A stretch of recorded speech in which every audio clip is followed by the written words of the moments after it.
วัสดีครับวันนี้มาชมบรรยากาศริมแม่น้ำเจ้าพระยาคือเก่ากับตรงที่วัดบางน้ำพึ่งนอกครับบรรยากาศสวยงามครับลมเย็นสวยพี่น้องเรื่องเรือลากพี่น้อง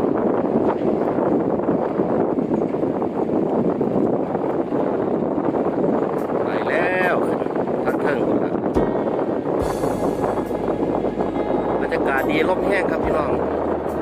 แรงมาก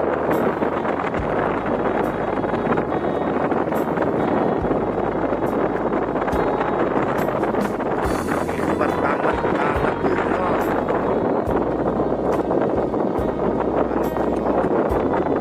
ข้ามฟังไปพุ่นละข้ามฟังไปทางสุดครับพี่น้อง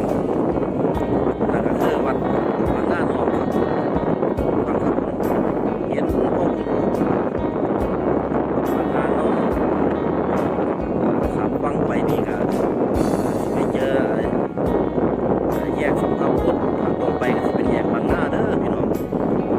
หลังออกชลบุรีพุ่นครับไปบางวอบางฉลงพุ่นละบางวอบางไปชลบุรีระยองพุ่นละครับพี่น้องบรรยากาศดีครับลมเย็นก็ลมแห้งขนาดนี้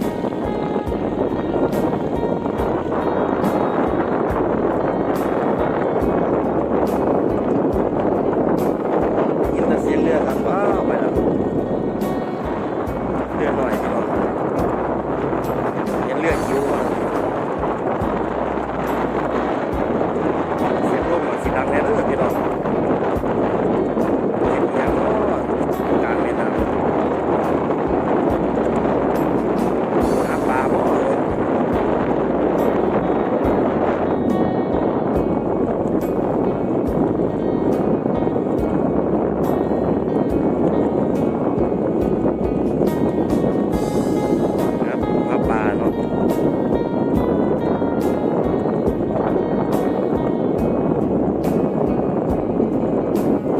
กินกันไปครับพี่น้องเอ้ย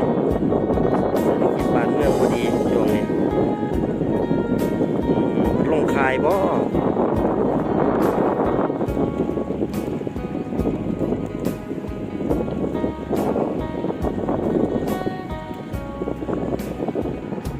อะไรพี่น้องไปแล้วโอ้เรือด่วนนี่คือเรือเมาครับ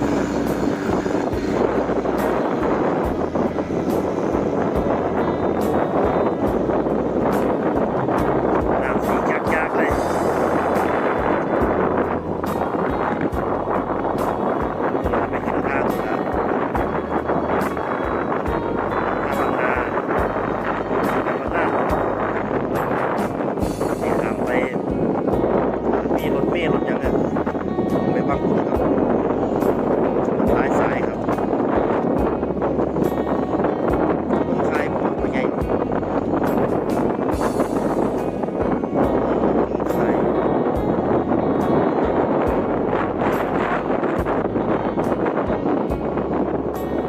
ไปฝั่งนั้นก็ดีเป็นรถล่างเก่าพี่น้องคุณละไปท่าเรือคลองเตยคุณละแยกไปน้ำไทยครับใส่อีกไหมไม่ได้หลายคนมากพี่น้อง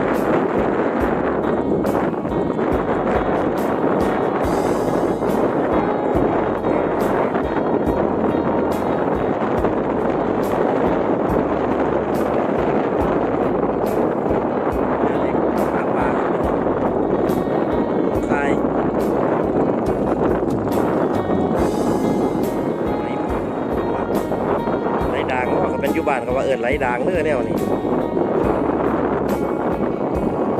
มีทุนแบบนี้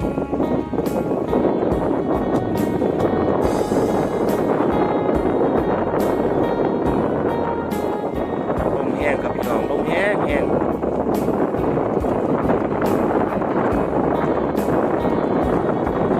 ไปเลย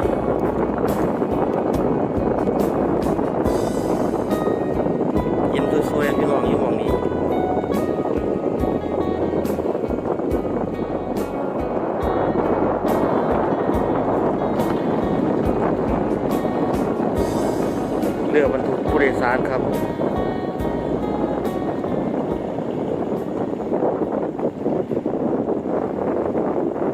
ซึ่งมอเตอร์ไซค์ซึ่งคนไปนำกัดพี่น้องมอเตอร์ไซค์กับคันละ10 บาทครับข้ามฟาก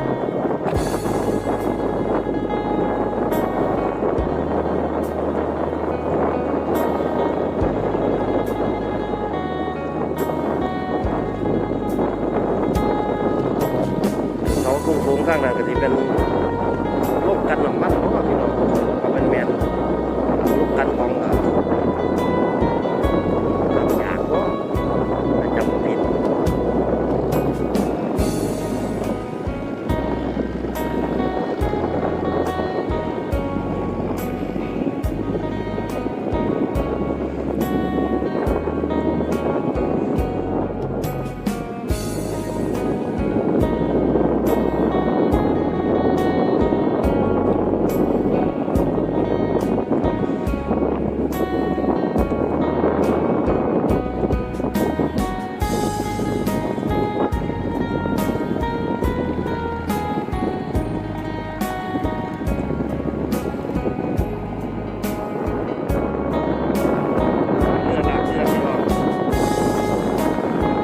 เรือลาก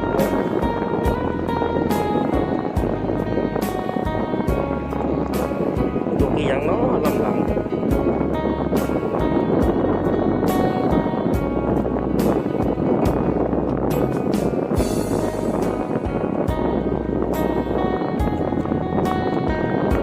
ย่ำใบแล้วก็ยันอะไรเรือใหญ่เข้ามา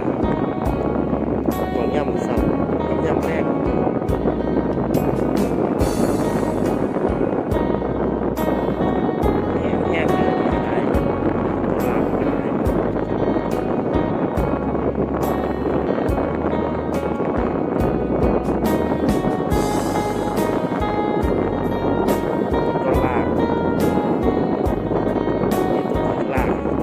ลากง่ายๆพวกพี่น้อง